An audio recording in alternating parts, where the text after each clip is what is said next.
Bună, dragii mei! Bine ați venit la Miha în bucătărie! Astăzi vreau să vă fac din nou o rețetă foarte bună. Rămâneți alături de mine în bucătărie pentru a vedea pas cu pas cum procedez eu pentru realizarea acestei minunății. Pentru început o să fac un aluat pentru 3 foi. Urmăriți-mă cu mare atenție! Dacă încă nu v-ați abonat canalului meu de YouTube, canalul se numește Rețete Culinare cu Miha, iar cine dorește să intre în comunitatea miha.de pe Facebook, este de asemenea gratuit să avem o comunitate mare și frumoasă. Mulțumesc frumos pentru că mă urmăriți în număr atât de mare. Astăzi pornesc prin a face o nouă rețetă. Am nevoie de 500 de grame de făină cernută, unde voi face o gropiță în mijloc și adaug pentru început 4 gălbenușuri de ou la temperatura camerei toate ingredientele. Am pus gălbenușurile. Urmează 4 linguri de smântână groasă. Pun toată smântâna aici. Pun un praf de sare, ca de obicei la orice dulce. Coajă rasă de lămâie, coajă rasă de portocală. Voi amesteca puțin. Adaug zahăr. 150-200 cât de dulce doriți. Peste acestea voi pune aici 100 de grame de untură netratată termic, deci unturiță din aceea fără să fie prăjită, și 100 de grame de unt, toate la temperatura camerei. Voi mai pune jumătate de pachet de praf de copt și o să încep să frământ un aluat pentru întrins 3 foi. Iar acum mă pun să frământ. Dumneavoastră îmi spuneți de unde mă urmăriți. Vă pup cu mare drag oriunde v-ați aflat și oricum v-ar chema. Trebuie să-mi iasă un aluat moale, dar nelipicios. Să încorporez foarte bine atât untura cât și untul. Avem nevoie de foi fragede. A sosit momentul să frământ aluatul pe masa de lucru, pentru că este mult mai bine. După care voi incorpora și celelalte din bol. Trebuie foarte bine frământat. Pun și restul de făină și incorporez și această făină în aluat. Nu mai trebuie făină, aluatul este gata. Nu trebuie exagerat cu frământatul. Făină nu am folosit deloc, o voi da deoparte. Împart aluatul în 3 bucăți. Așa. Dacă doriți, puteți să le cântăriți, de exemplu. Eu zic că este absolut perfect. Pentru mine este perfect. Acum întind fiecare foaie individual, ajutată de puțină făină. Doar un praf cât să întind foaia așa cum trebuie. După cum vedeți, se întinde extrem de bine. Nu prezintă absolut nicio problemă. Trebuie să avem neapărat 3 foi subțiri. Ați văzut că nu se rup. Extrem de bine de lucrat cu acest aluat minunat. Îi dăm o formă dreptunghiulară și trebuie să fie subțire, să se vadă fața de masă prin el. Avem nevoie de foi subțiri. Voi aduna aluatul pe sucitor și îl voi așeza în tavă pe hârtie de copt. O să pun așa pur și simplu. Voi aranja puțin foaia și o voi da la copt, la cuptorul preîncălzit la 180 de grade Celsius. Temperatură sus și jos. Voi înțepa foaia cu o furculiță și va merge la cuptor și o să vă spun și cât a stat în cuptor la mine. Și așa fac și cu celelalte foi până le coc pe toate 3. Deci o întindeți subțire să fie. O puneți în tavă, o înțepați și o dați la copt. Ne vedem în curând după ce se coc cele 3 foi. Dragii mei, o foaie este în cuptor și aceasta este a 3-a. Prima foaie am scos-o din cuptor. A stat între 8 și 10 minute. Țineți, nu mai mult, la 180 de grade Celsius. Și așa arată minunata mea foaie, extrem de subțire și de bună. Le pun la răcit și așa fac până și a 3-a foaie. Revin imediat. Dragii mei, am cele două foi care s-au copt. Aceasta este a treia foaie pe care o voi sfărâma foarte bine, așa. Uitați aici cât este de subțire, așa și trebuie să fie. Foarte subțirică. O voi sfărâma în acest bol.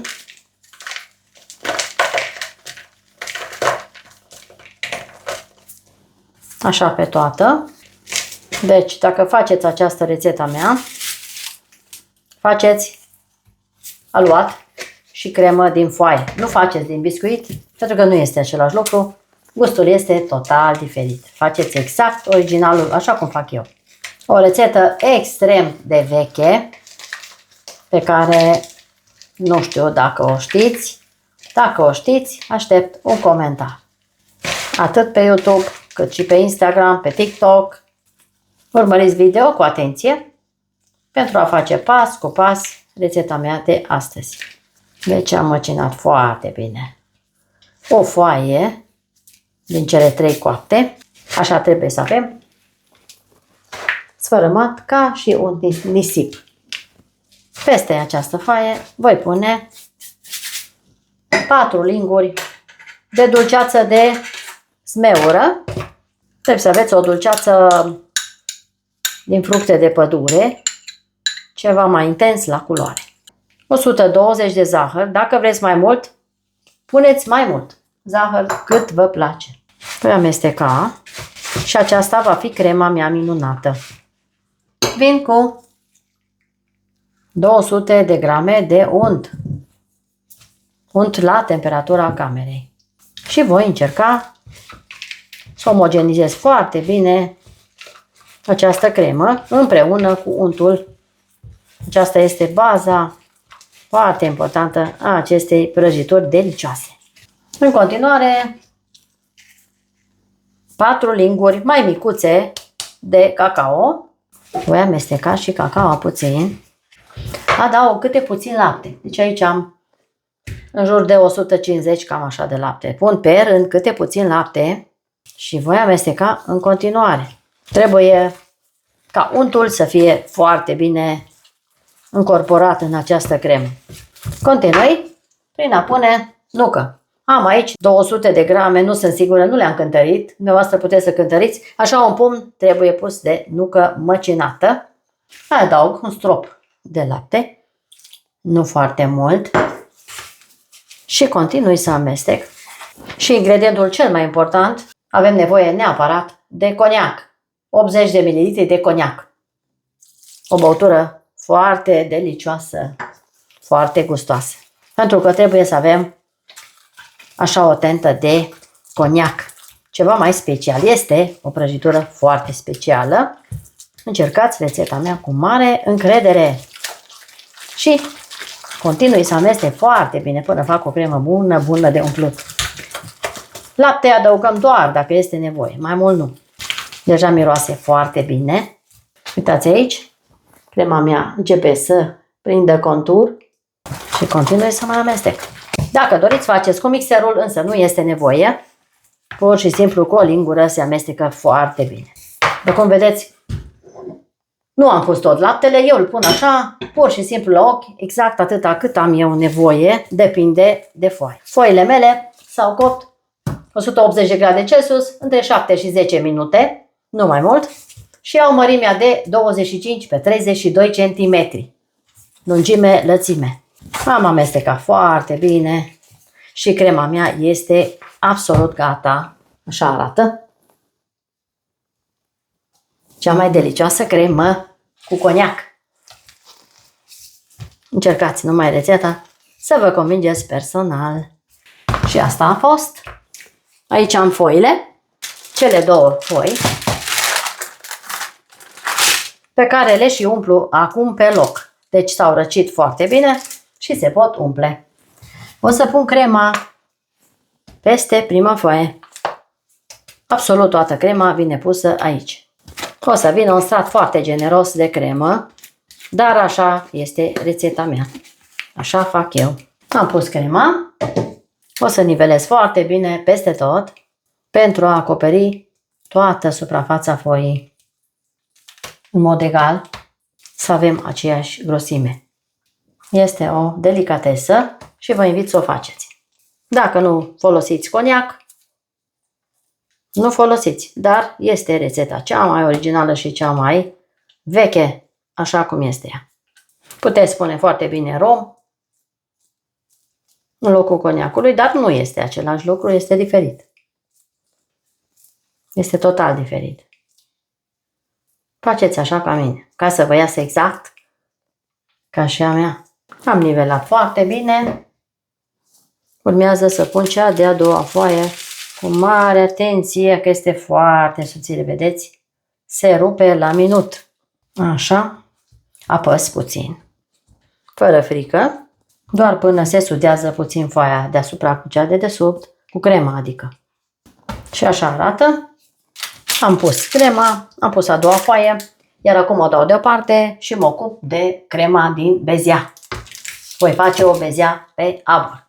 Revin în curând, rămâneți la Miha în bucătărie. Dragii mei, am pus prăjitura la rece.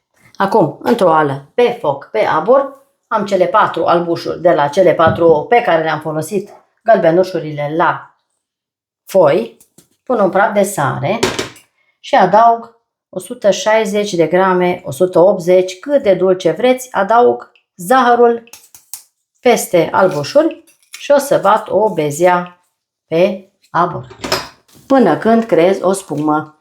Iar la sfârșit am un ingredient secret. Dumneavoastră până atunci apăsați clopoțelul pentru a primi notificări de la Miha din bucătărie. Fac la viteză mică până se spumează bine. Acum la sfârșit, când este aproape bătut, o să adaug ingredientul secret. Zeama de la o jumătate de lămâie. Și amestec în continuare. Până omogenizez bine și zeama de lămâie. Și crema mea este aproape gata. Crema mea este gata. Iau bolul cu mare atenție, pentru că arde foarte tare. Acum o să pun crema direct, așa, groasă, vedeți? Nu curge, este foarte bună. O să o pun direct peste foaia mea. Toată odată. Și voi nivela foarte bine pe toată suprafața.